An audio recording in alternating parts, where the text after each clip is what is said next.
Hello, good morning, नमस्कार। स्वागत है आपका हमारे यूट्यूब चैनल पर जीके जीएस की इस टेस्ट सीरीज़ में। जैसा कि आपको पता है, ये हमारी जो टेस्ट सीरीज़ है, ये रोज़ सुबह 6 एएम 6 बजे हम जीके जीएस के बेहतरीन 40 प्रश्न लेकर आते हैं। रोज़ सुबह 6 बजे जीके जीएस के बेहतरीन 40 प्रश्न लेकर आते हैं। और ऐसा ही नहीं, हमारी यूट्यूब पर 3 क्लासें होती हैं। एक सुबह 6 बजे जिसमें हम जीके जीएस पढ़ाते हैं, एक शाम को 5 बजे जिसमें एसएससी जीडी वाले हिंदी पढ़ते हैं, और एक शाम को 8 बजे जो यूपी पुलिस के लिए स्पेशल है। शाम को 8 बजे यूपी पुलिस के लिए स्पेशल है 3 क्लास। तो आप इन क्लास को अपने आवश्यकता अनुसार ज्वाइन कर सकते हैं।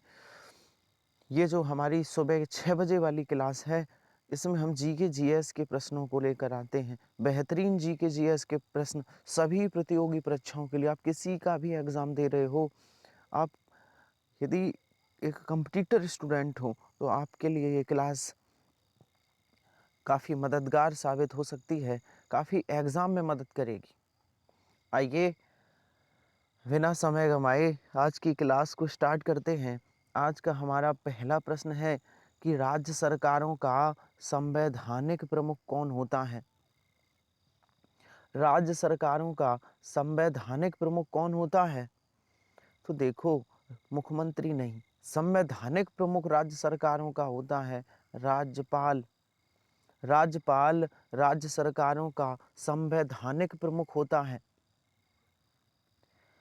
इसकी थोड़ी व्याख्या सुन लो। राज्यपाल प्रमुख होता है, लेकिन ये मुख्यमंत्री के जो मंत्री परिषद होती है, उसकी सलाह पर काम करता है। हाँ, कहीं-कहीं संविधान में राज्यपाल को यह अधिकार है कि वह अपने विवेकाधिकार का प्रयोग करे। कहीं-कहीं संविधान में ये अधिकार है कि आप राज्यपाल अपने विवेकाधिकार का प्रयोग करे। विवेकाधिकार का मतलब है वह स्वयं निर्णय ले सके, उसे मुख्यमंत्री सहित मंत्रिपरिषद से सलाह लेने की कोई ज़रूरत नहीं है। तो इस प्रश्न का जवाब होगा राज्यपाल। आइए आगे चलते हैं। हमारा अगला प्रश्न क्या कहता है? किस अनुच्छेद के अनुसार भारत के राष्ट्रपति द्वारा राष्ट्रीय आपातकाल की घोषणा की जा सकती है?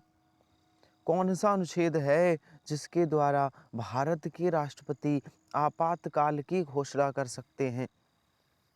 ध्यान से सुनिए, 3 अनुच्छेद हैं जो आपातकाल से संबंधित हैं। अनुच्छेद 352, अनुच्छेद 356 और अनुच्छेद 360। अनुच्छेद 352 में क्या है? राष्ट्रपति द्वारा राष्ट्रीय आपातकाल।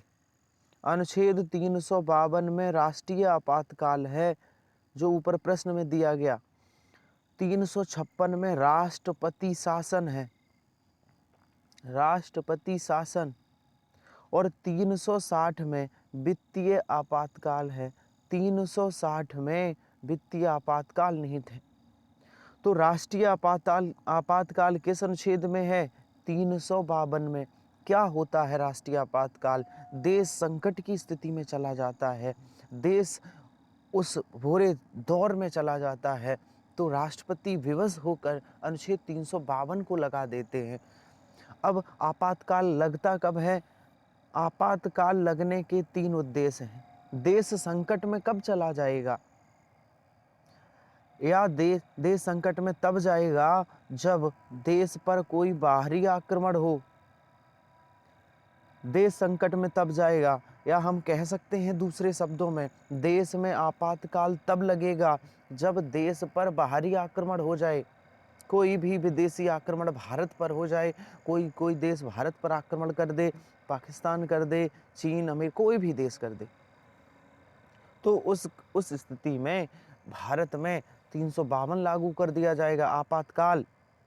और कब किया जाएगा? जब सेना हड़ताल पर बैठ जाए, सशस्त्र विद्रोह हो जाए, भारत की सेना सरकार के खिलाफ हड़ताल कर दे। तो सेना कभी हड़ताल नहीं कर सकती, सेना कभी भी हड़ताल नहीं कर सकती, भारत की सेना कभी हड़ताल नहीं कर सकती। तो बाहरी आक्रमण, सशस्त्र सेना और किस आधार पे आपातकाल लगता है?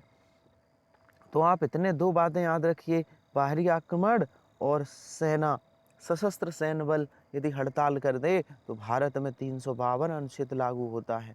अनुच्छेद नंबर 352, आपातकाल की स्थिति उत्पन्न हो जाती है। आइए आगे चलते हैं। हमारा अगला प्रश्न है, हमारा अगला प्रश्न क्या है? हमारा अगला प्रश्न कहता है, तो इस प्रश्न का जवाब होगा अनुच्छेद 352, राष्ट्रीय आपातकाल। आइए आगे चलते हैं। देखो, एक बात हमने आपको बताई थी कि हमारी जो जीके जीएस की ये क्लास है, जीके जीएस की जो क्लास है, इसमें सभी विषय से संबंधित प्रश्न मिलेंगे। संविधान से भी प्रश्न होंगे, साइंस से प्रश्न होंगे, अर्थशास्त्र इकोनॉमिक्स से प्रश्न होंगे, ज्योग्राफी से प्रश्न होंगे, हिस्ट्री से प्रश्न होंगे और करंट से रिलेटेड भी प्रश्न होंगे। सभी की बेहतरीन सीरीज है ये। आइए आगे चलते हैं। हमारा अगला प्रश्न है, कॉस्मिक किरणें हैं। कॉस्मिक किरणें हैं। कॉस्मिक किरणें क्या होती हैं? ये आवेशित तथा अनावेशित दोनों हो सकती हैं। आवेशित तथा अनावेशित दोनों हो सकती हैं। आइए आगे चलते हैं। सर्वप्रथम किस वैज्ञानिक ने खोज की कि पृथ्वी सूर्य के चारों ओर घूमती है? किस वैज्ञानिक ने पहले बताया कि पृथ्वी सूर्य का चक्कर लगाती है? तो वो वैज्ञानिक थे कोपरनिकस। कब बताया? 1512 ईस्वी में इन्होंने कहा कि पृथ्वी सूर्य का चक्कर लगाती है, जो एक वर्ष में पूरा करती है, और यह अपने अक्ष पर एक दिन में अपना चक्कर लगा लेती है। एक दिन में अपने अक्ष पर एक चक्कर घूम जाती है। कोपरनिकस साहब ने बताया था। आइए आगे चलते हैं। हमारा अगला प्रश्न है, हमारा अगला प्रश्न क्या है?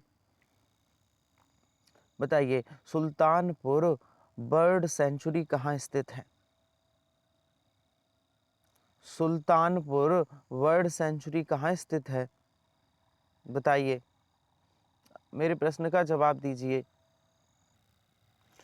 तो सुल्तानपुर बर्ड सेंचुरी कहाँ स्थित है? ये गुड़गांव हरियाणा में स्थित है। गुड़गांव कहाँ पड़ता है? हरियाणा में। ये गुड़गांव हरियाणा में स्थित है। आइए आगे चलते हैं। हमारा अगला प्रश्न है, NA क्या है? NA फ्री स्टेट पुस्तक के लेखक कौन है? NA फ्री स्टेट पुस्तक के लेखक कौन है? तो हमारे इस प्रश्न का जवाब होगा, क्या है? BS नायपॉल। BS नायपॉल। आइए आगे चलते हैं। अगला प्रश्न है, इंडिका के लेखक कौन है? एक किताब है इंडिका, ये किसने लिखी है? तो इंडिका के लेखक हैं मैगस्थनीज। ये मैगस्थनीज कौन थे? सेल्यूकस निकेटस। भारत में एक आया था सेल्यूकस निकेटस, उसका सेनापति था, और सेल्यूकस निकेटस सिकंदर का सेनापति था। मैगस्थनीज भारत में जो मौर्य साम्राज्य था, उस मौर्य साम्राज्य पर लिखी गई किताब, मैगस्थनीज ने इंडिका नामक किताब को मौर्य साम्राज्य पर लिखा है। भारत में जो मौर्य साम्राज्य था उस पर लिखी गई किताब है इंडिका। आइए, निम्नलिखित में से कौन सा गोलमेल सम्मेलन 1932 में हुआ था? कौन सा हुआ था? तीसरा गोलमेल सम्मेलन। तीसरा गोलमेल सम्मेलन। तीसरा गोलमेल सम्मेलन भारत में हुआ था। आइए आगे चलते हैं। हमारा अगला प्रश्न है, अगला प्रश्न क्या कहता है? हमारा अगला प्रश्न है, एक मिनट, मैं ज़रा PDF की तरफ पहुंच जाऊं।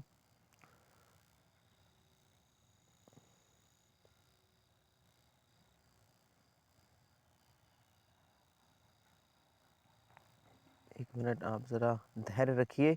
हाँ ठीक है, ठीक है, यहाँ तक पहुँचे थे तीसरा गोलमेल सम्मेलन। आगे चलते हैं। हमारा अगला प्रश्न है, अगला प्रश्न क्या कहता है? कि नागार्जुन, ध्यान से सुनिए, नागार्जुन जो बहुउद्देशीय परियोजना है वो किस नदी पर है? देखिए भूगोल से संबंधित प्रश्न है, हमारी जीके जीएस की क्लास में मिक्सअप क्वेश्चन मिलेंगे। नागार्जुन बहुउद्देशीय परियोजना किस नदी पर है? कृष्णा नदी पर स्थित है, कृष्णा नदी पर। आगे बताइए, हमारा अगला प्रश्न है, यारलुंग जंगबो नदी को, यारलुंग जंगबो नदी को भारत में किस नाम से जाना जाता है? तो भारत में ये किस नाम से जाना जाता है? ब्रह्मपुत्र। और एक बात और स्पेशली याद रखिए कि इस यारलुंग जांगबो नदी को वैसे तो ब्रह्मपुत्र, लेकिन स्पेशली असम में इसे सियांग नाम से जाना जाता है। ब्रह्मपुत्र को असम में सियांग नाम से। ठीक है, हमारा अगला प्रश्न है, हमारा अगला प्रश्न क्या कहता है? हमारा अगला प्रश्न कहता है कि भारत में सर्वाधिक जनसंख्या घनत्व वाला राज्य कौन सा है? भारत में सर्वाधिक जनसंख्या घनत्व वाला राज्य कौन सा है? बिहार। बिहार में लगभग 1102 या 1101 वर्ग किलोमीटर जनसंख्या रहती है। 1 वर्ग किलोमीटर में 1100 लोग रहते हैं बिहार में। सबसे ज्यादा घनत्व है बिहार का। आइए आगे बताइए, RN मल्होत्रा कमेटी किससे संबंधित है? RN मल्होत्रा समिति कमेटी ये बीमा क्षेत्र से संबंधित है।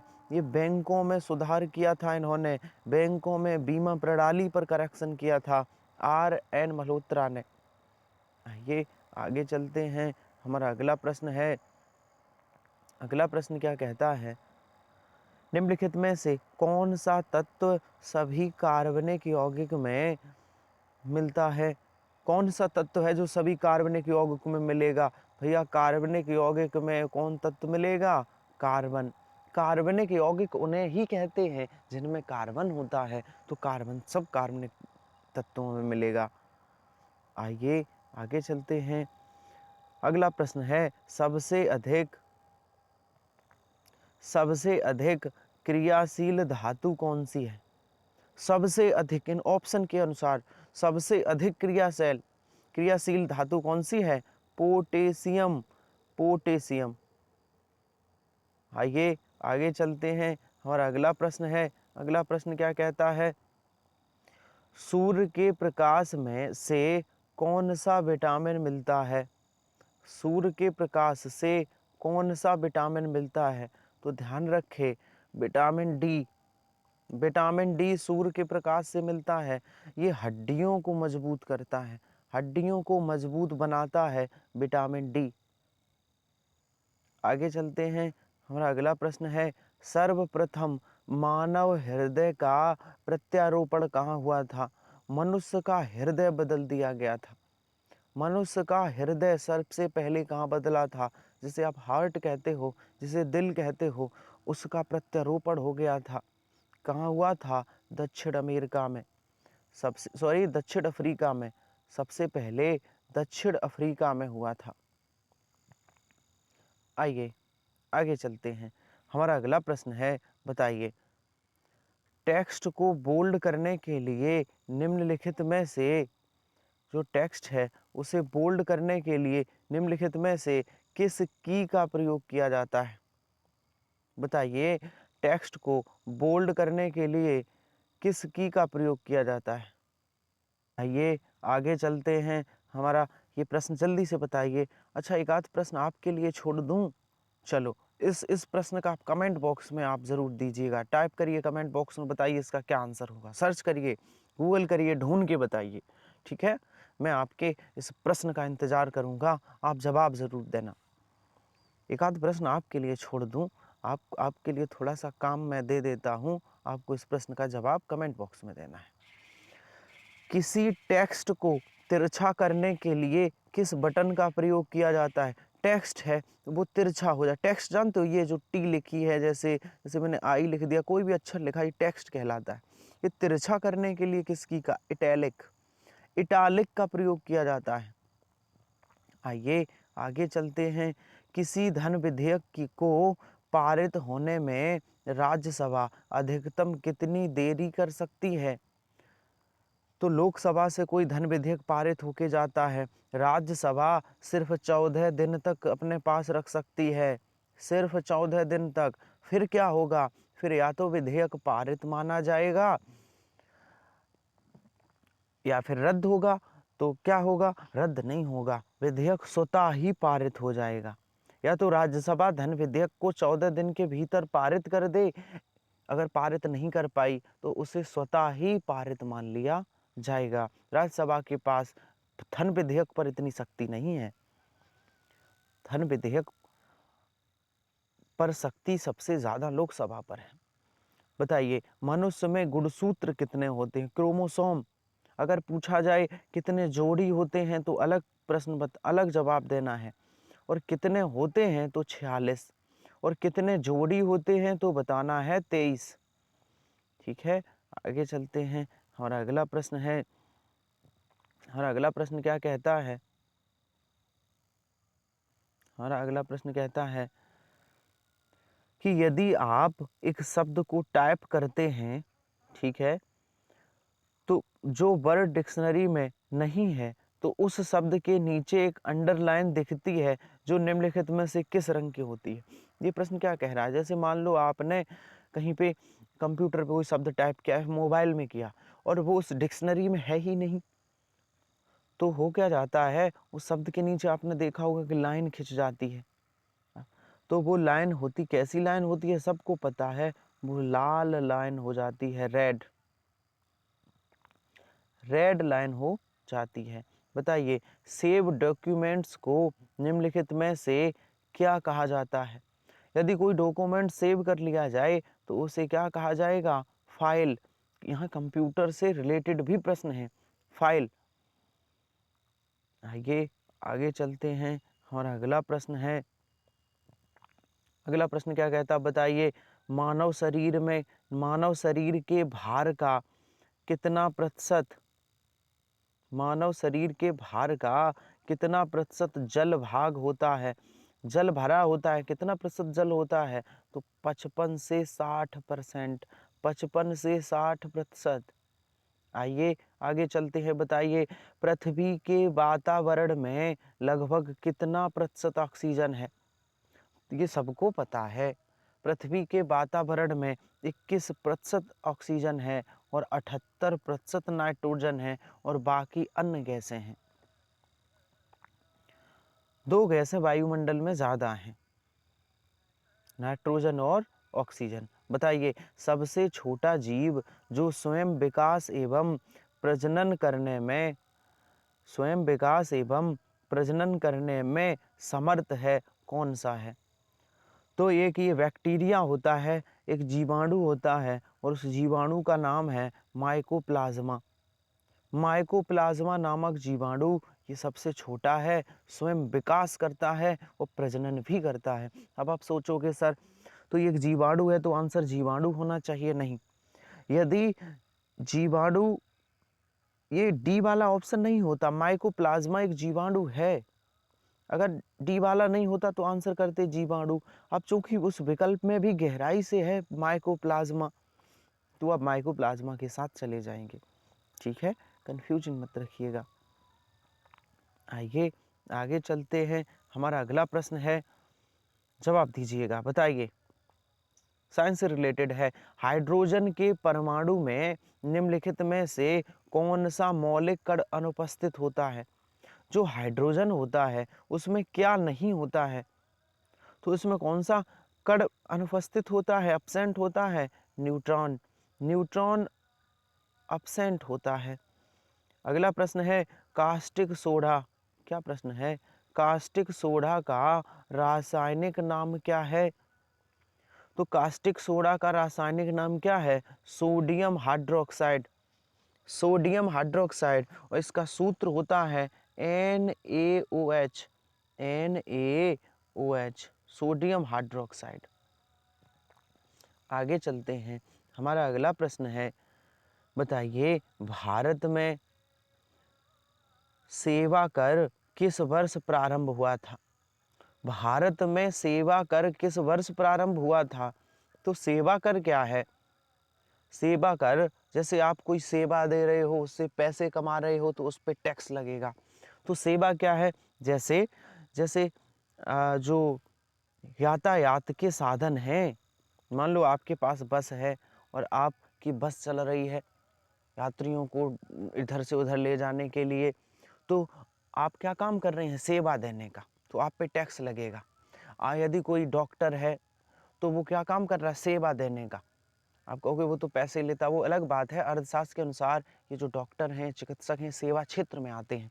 जैसे आप एक टीचर हो, अध्यापक हो, तो आप पढ़ाने का काम कर रहे हो, आप एक शिक्षा देना, एक सेवा करना है। तो ये पढ़ाना, ये डॉक्टर्स जो अपना चिकित्सीय सेवा देते हैं, तो ये सभी ये सेवा क्षेत्र में आते हैं, इसे सेवा कहते हैं। अब इन पे भी कर लगेगा। अब अगर आप इनके माध्यम से पैसा कमाते हो, सरकार के नियमानुसार पैसा उस लिमिट से ज़्यादा आता है, तो आपको टैक्स देना पड़ेगा। और ये टैक्स कब सेवा क्षेत्र में आरंभ हुआ? 1994 से 95। ये 1994-95 में सेवा क्षेत्र में टैक्स लगा था। निम्नलिखित में से कौन सा एक राष्ट्रीय खाद्य सुरक्षा मिशन शामिल नहीं है? राष्ट्रीय खाद्य सुरक्षा मिशन में शामिल नहीं है। कौन सा नहीं है? तो ये तिलहन तिलहन राष्ट्रीय खाद्य सुरक्षा मिशन में शामिल नहीं है। आइए हमारा अगला प्रश्न देखते हैं। निम्नलिखित में से कौन सी नदियां बंगाल की खाड़ी में गिरती हैं? तो कौन सी नदियां गिरती हैं? गंगा, ब्रह्मपुत्र तथा कावेरी, हाँ बिल्कुल सही है। कृष्णा, गोदावरी तथा महानदी, ये भी गिरती हैं बंगाल की खाड़ी में। नर्मदा, ताप्ती तथा लूनी, नहीं, ये तो अरब सागर में गिरती हैं। तो हमारा आंसर सही होगा ए और बी दोनों, ए और बी दोनों। आगे चलते हैं और अगला प्रश्न है, सबसे बड़ी तटीय रेखा वाला राज्य कौन सा है? सबसे देश, सबसे बड़ी तटीय रेखा वाला देश। अगर राज्य पूछा जाए भारत का सबसे बड़ी तटीय रेखा वाला राज्य, तो वो है गुजरात। लेकिन यहाँ देश पूछा गया है विश्व का सबसे बड़ा, तो है कनाडा। कनाडा लगभग 2,20,000 किलोमीटर की इसकी रेखा है, तटीय बाउंड्री लाइन है कनाडा। आइए आगे चलते हैं। बताइए भारतीय राष्ट्रीय कांग्रेस के प्रथम अध्यक्ष कौन थे? ये प्रश्न का जवाब गलत नहीं होना चाहिए, जल्दी से जी दीजिए, सबका सही हो। तो प्रथम अध्यक्ष कौन थे? डब्ल्यू.सी. बनर्जी। डब्ल्यू.सी. बनर्जी भारतीय राष्ट्रीय कांग्रेस के प्रथम अध्यक्ष थे। पृथ्वीराज रासो किसके द्वारा लिखी गई? तो पृथ्वीराज रासो किसने लिखी थी? चंद्रवरदाई ने। पृथ्वीराज रासो चंद्रवरदाई द्वारा रचित एक महाकाव्य है। बताइए अंतर्राष्ट्रीय विकलांग दिवस कब मनाया जाता है? अंतर्राष्ट्रीय विकलांग दिवस कब मनाया जाता है? 3 दिसंबर को।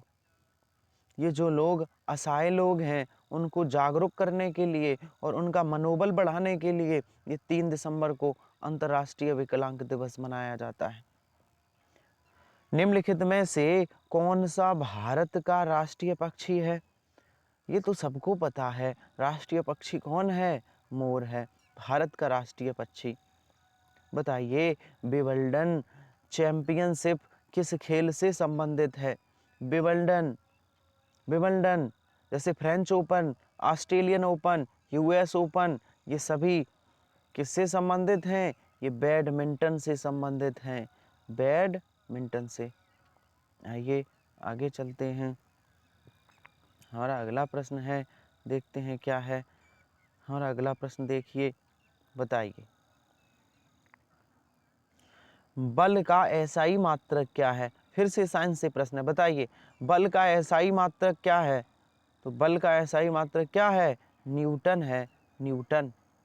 आइए आगे चलते हैं। हमारा अगला प्रश्न है, स्पेक्ट्रम के 7 रंगों में सबसे अधिक वेवलेंथ किसकी होती है? तरंग दैर्घ्य, सबसे अधिक तरंग दैर्घ्य किसकी है?